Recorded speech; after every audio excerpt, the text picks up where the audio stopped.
हाँ। तो राहुल गांधी ने क्लियरली कहा कि हम जब सरकार में आएंगे तो साल के 1 लाख रुपए महिलाओं को देने जा रहे हैं। प्रतिवर्ष 8,000 साढ़े 8,000 पड़ रहा है। फिर राहुल गांधी ने कहा कि भाई हम 30 लाख रोजगार दे रहे हैं। ये इस बात तय है कि राहुल गांधी के मैनिफेस्टो को मोदी जी खुद प्रचार प्रसार में लगाएं। और एक बात और समझिएगा, इलेक्शन कमीशन ने इस मरतबा 7 फेस में इलेक्शन कराया, तो इलेक्शन कमीशन को लगा कि प्रधानमंत्री नरेंद्र मोदी इतना बड़ा चेहरा है जो मतलब भाजपा को जिताने का पूरा कोशिश। आप सूरत में देख लीजिए ना, मुकेश दलाल के साथ, नीलेश कुंभानी जी के साथ क्या क्या मामला हुआ।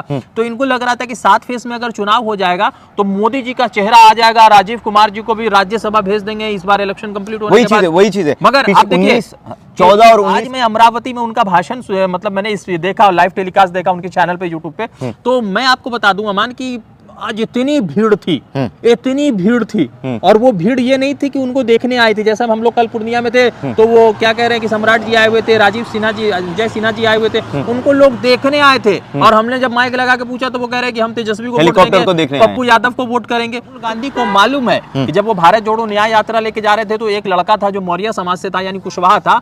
राहुल जानते हैं कि बिहार में, उत्तर प्रदेश में कुशवाहा जो मेजोरिटी है उनको वोट नहीं करता, वो भाजपा का वोटर है, ठीक है। मगर उसके बावजूद उन्होंने देखा होगा कि किस तरह से स्टेज पर लगाकर वो जो मौर्य समाज का एक युवा लड़का था उससे गले मिलते हैं, वो रो रहा होता है। और शायद वो भारत जोड़ो न्याय यात्रा की सबसे चर्चा वाली वीडियो रही थी। तो मुझे लगता है कि इस मर्तबा इनका जो है खेल जो है राहुल समाप्त कर रहे हैं। और मैं यही बात कुछ चीजें जो युवा, वो सारी चीजें, ना ही मंदिर का जिक्र, ना ही मस्जिद का जिक्र, तो ये सबसे बड़ी बात है देश के लिए। और इस बार रिजर्वेशन बिल भाजपा लेकर आई है, मगर राहुल गांधी कह रहे हैं कि अगर हमारी सरकार बनेगी तो हम जो है 50% जो है रिजर्वेशन महिलाओं को दे रहे हैं। मुझे लगता है कि राहुल गांधी ने इस मर्तबा मोदी जी से सेल्फ साइड गोल मरवा दिया। अगर मोदी जी ने इन 10 वर्षों में मेरे ख्याल से 1 करोड़ भी रोजगार नहीं दी। हालांकि अगर आप आंकड़े देखेंगे तो 20 करोड़ रोजगार होना चाहिए 10 साल में, मगर उन्होंने 1 करोड़ रोजगार नहीं दिया।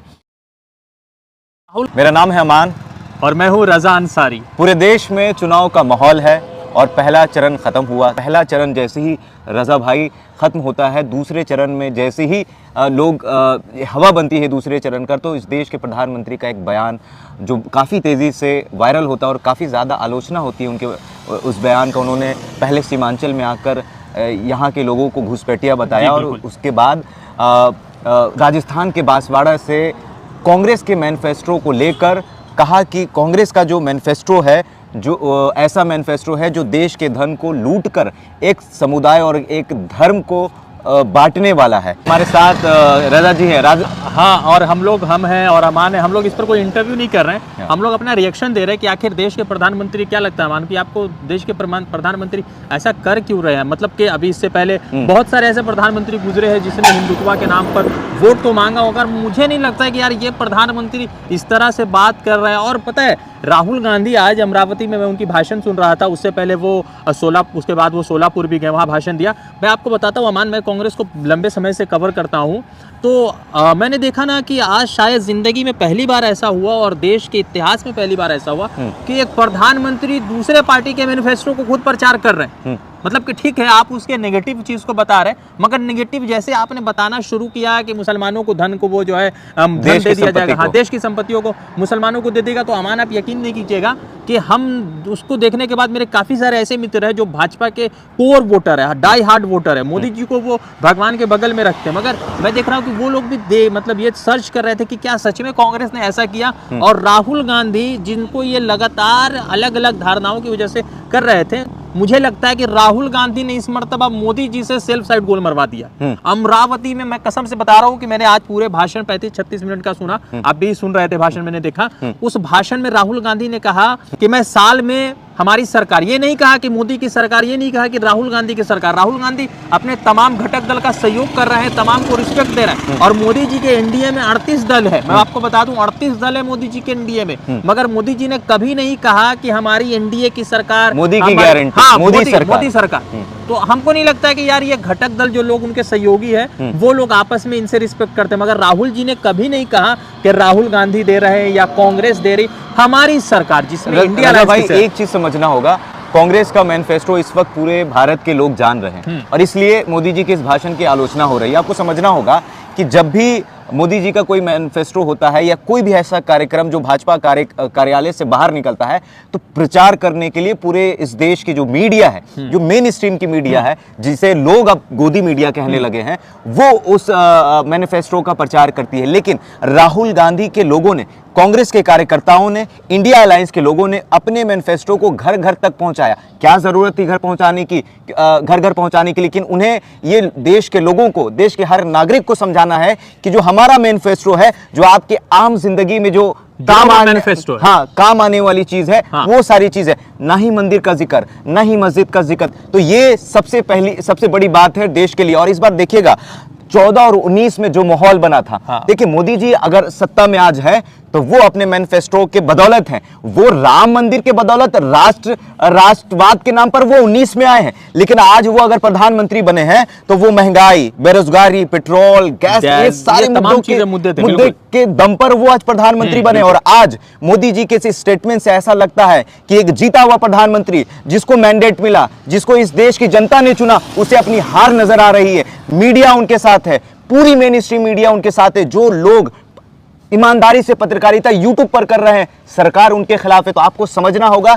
कि इस देश की सरकार, यानी जिसको जनता ने चुना था, वो सरकार, मोदी सरकार को हार नजर आ रही है। और इसलिए पहले चरण तक इस तरह का कोई स्टेटमेंट, हालांकि मोदी जी के पार्टी की तरफ से कोई इस तरह का स्टेटमेंट देता था तो तुरंत जारी होता था कि भैया शो कॉज नोटिस आता था और उन्हें हटा दिया जाता था। अब देख लीजिए अपर्णा के साथ क्या हुआ, उसी तरीके से नुपुर शर्मा, साध्वी प्रज्ञा, तो ऐसे कई ऐसे लोग हैं जो भारतीय जनता पार्टी से आते थे और कुछ भी ऐसा विवादित बयान देते थे तो उन्हें, टी राजा सिंह, तो इन लोगों को हटा दिया जाता था। लेकिन मैं आज अमरावती में उनके भाषण को, राहुल के भाषण को मैं सुन रहा था, तो राहुल गांधी ने क्लियरली कहा कि हम जब सरकार में आएंगे तो साल के 1 लाख रुपए महिलाओं को देने जा रहे हैं, प्रतिवर्ष 8,000 पड़ रहा है। फिर राहुल गांधी ने कहा कि भाई हम 30 लाख रोजगार दे रहे हैं। मोदी जी ने 2019 में कहा, 2014 में कहा कि हम 2 करोड़ रोजगार प्रति साल देने वाले।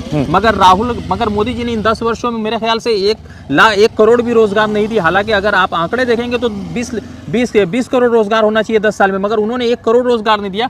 राहुल गांधी ने क्लियरली कहा कि हमारी सरकार आएगी, हम साल में 1 लाख रुपए प्रति महिला को देने वाले। और उससे ज्यादा महत्वपूर्ण, वुमेन रिजर्वेशन बिल भाजपा लेकर आई है, मगर राहुल गांधी कह रहे हैं कि अगर हमारी सरकार बनेगी तो हम जो है 50% जो है रिजर्वेशन महिलाओं को दे रहे हैं। और जो मैं बता रहा हूँ, जैसे आप ग्रेजुएशन कर चुके हैं, हम मास्टर्स कर चुके हैं, तो कहीं ना कहीं एक मन में है कि अगर सरकारी नौकरी किसी के पास होती तो शायद वो जो है मतलब लाइफ को थोड़ा सा और इंजॉय कर पाता, सुकून से अपने माँ बाप की चीजें कंप्लीट कर पाता। तो मुझे ऐसा लगता है कि अगर राहुल गांधी ये कह रहे हैं कि वो अप्रेंटिसशिप की पूरा अधिकार देने जा रहे हैं, पहली नौकरी पक्की करेंगे, तो साल में अगर किसी युवा को अप्रेंटिसशिप के नाम पर भी 8,500 रुपए मिल रहा है तो मुझे लगता है कि ये बहुत बड़ी बात है। और ये इस बात तय है कि राहुल गांधी के मैनिफेस्टो को मोदी जी खुद प्रचार प्रसार में लगाएं। और एक बात और समझिएगा, इलेक्शन कमीशन ने इस मर्तबा 7 फेस में इलेक्शन कराया, तो इलेक्शन कमीशन को लगा कि प्रधानमंत्री नरेंद्र मोदी इतना बड़ा चेहरा है जो मतलब भाजपा को जिताने का पूरा कोशिश। आप सूरत में देख लीजिए ना,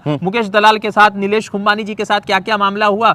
तो इनको लग रहा था कि 7 फेस में अगर चुनाव हो जाएगा तो मोदी जी का चेहरा आ जाएगा, राजीव कुमार जी को भी राज्यसभा भेज देंगे इस बार इलेक्शन कंप्लीट होने के बाद। वही चीज है। मगर आप देखिए 14 और 19 की हम जो बात कर रहे थे, आपको समझना होगा 14 और 19 में मोदी जी एक ब्रांड थे और उनका चेहरा कहीं भी जाता था। देखिए आज भी कुछ लोग ऐसे हैं जो ये बात कहते हैं, लेकिन आपको समझना होगा कि इस बार अगर भारतीय जनता पार्टी सत्ता में नहीं आती है तो वो जो है अपने 10 साल के कार्यकाल की वजह से नहीं आती, आपने 45 साल के कार्यकाल में, यानी 45 साल में इतनी ज्यादा बेरोजगारी इस देश में नहीं हुई है। महंगाई मुद्दा है, लोग मर रहे हैं, किसान। और कांग्रेस का जो मैनिफेस्टो है, शानदार इंडिया अलायंस का जो मैनिफेस्टो है, एक चप्पल सिलने वाले से लेकर एक ग्रेजुएशन तक की बात वो कर रहे हैं। और सबसे बड़ी बात है, उन्होंने कहा मोदी जी के ऊपर है ये इल्जाम कि 16 लाख करोड़ रुपया उन्होंने 22-25 लोगों का माफ किया, जिसमें अडानी, अंबानी, विजय माल्या तमाम लोगों के नाम है। राहुल गांधी कह रहे हैं कि भाई हमारी सरकार आएगी, हम 1-1 लाख रुपया प्रति वर्ष जो है करोड़ों लोगों को दे रहे हैं। अगर 140 करोड़ आबादी है, वो 30 करोड़ को दे दे, 20 करोड़ को दे दे, तो कम से कम 20 करोड़ परिवार और उससे जुड़ा हुआ 10 करोड़ परिवार थोड़ा सा अपलिफ्ट होगा।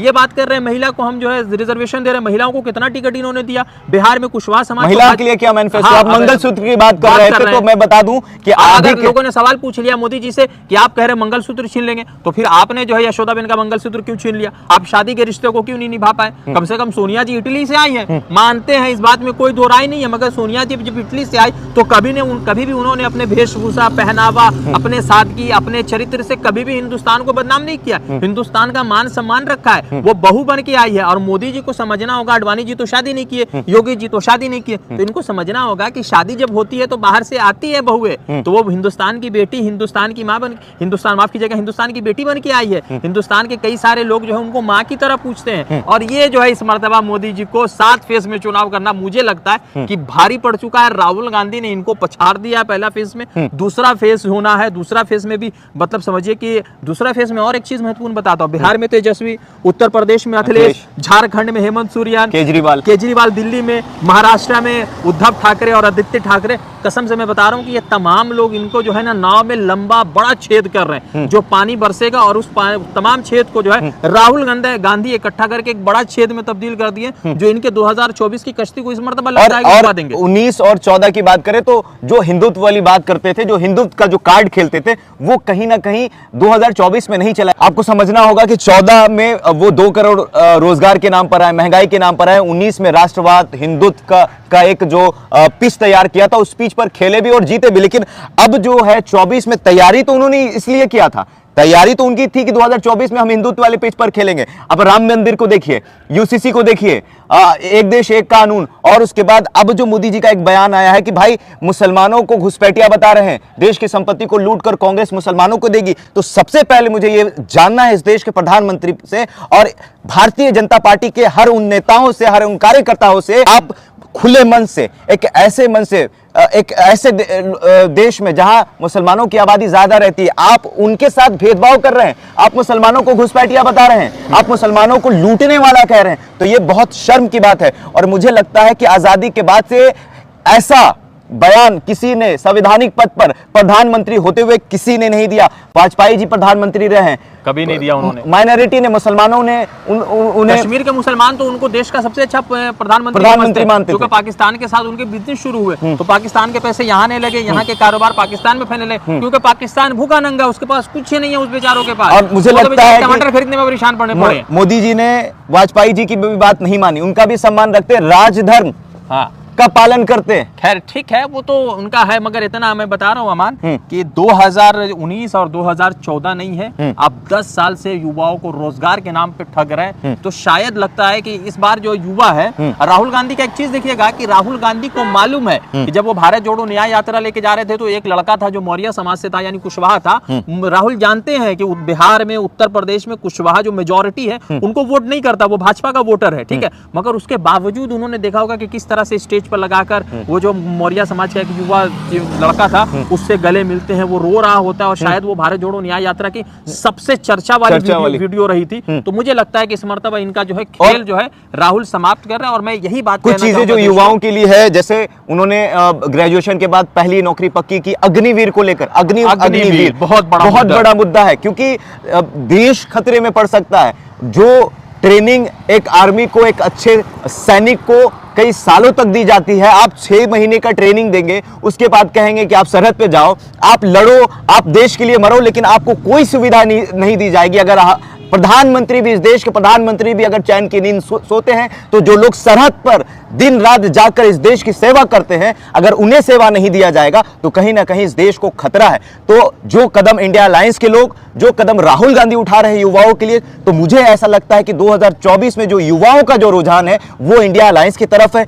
अगर युवाओं का रुझान इस देश के प्रधानमंत्री मोदी जी की तरफ होता तो मुझे नहीं लगता है कि इस बार मोदी जी को करने की जरूरत होती। अब इस वीडियो को देखकर जो युवा हैं वो क्या चाहते हैं, क्या सोचते हैं? देखिए, हम लोग ये वीडियो इसलिए बना रहे हैं कि कल जो है 26 तारीख का सेकंड फेज का इलेक्शन है, और चूंकि प्रचार प्रसार के तमाम जो वक्त है वो खत्म हो चुके हैं। तमाम लोग अब क्या चल रहा है, पैसे बांट रहे हैं, दारू बांट रहे हैं, वो एक अलग विषय है, मगर इतना जरूर है वोटरों से ये भी कहना है कि देखिए, अगर इस देश को, लोकतंत्र को बचाना है, अगर आप अपने बच्चों को शिक्षित करना चाहते हैं, अगर आप जहां पर हैं वहां से आगे पढ़ना चाहते हैं, झुग्गी झोपड़ियों से निकलना चाहते हैं, अपने बच्चों को एक काबिल इंसान देखना चाहते हैं, तो आप लोगों से हाथ जोड़ के विनती है कि देश का लोकतंत्र खतरे में है, संविधान खतरे में है, आपकी शिक्षा खतरे में है, आप खतरे में हैं, तो अपने आप को बचाने के लिए पैसों से हटकर, दारू से हटकर, शराब से हटकर, मुर्गी मसाले से हटकर आपको ईमानदारी से वोट करना होगा। अपने आप के लिए, अपने स्वास्थ्य के लिए, अपने शिक्षा के लिए, अपने बच्चों के अच्छे जनरेशन के लिए संविधान रहेगा तो आप सही सलामत है। संविधान नहीं रहेगा तो मुझे नहीं लगता है कि इस देश का आम नागरिक भी सही सलामत है। अब आपकी बेटियां सुरक्षित सड़कों पर निकलें, आप उसके लिए वोट करें। ठीक है, तो यहीं पर हम लोग डिस्कस कर रहे थे। सेकंड फेज का इलेक्शन कंप्लीट हो जाएगा तो फिर आपके पास आएंगे। लगातार हम लोगों से बातचीत कर रहे हैं, लोगों का रुझान ले रहे हैं। आपका क्या है इस सेकंड फेज के बाद क्या लग रहा है कि क्या इंडिया और इंडिया अलायंस को लेकर क्या बातचीत चले, उस पर जरूर हमें कमेंट कीजिएगा, बताइएगा। रज़ा अंसारी की रिपोर्ट। द इंडियन खबर, सच आपके सामने।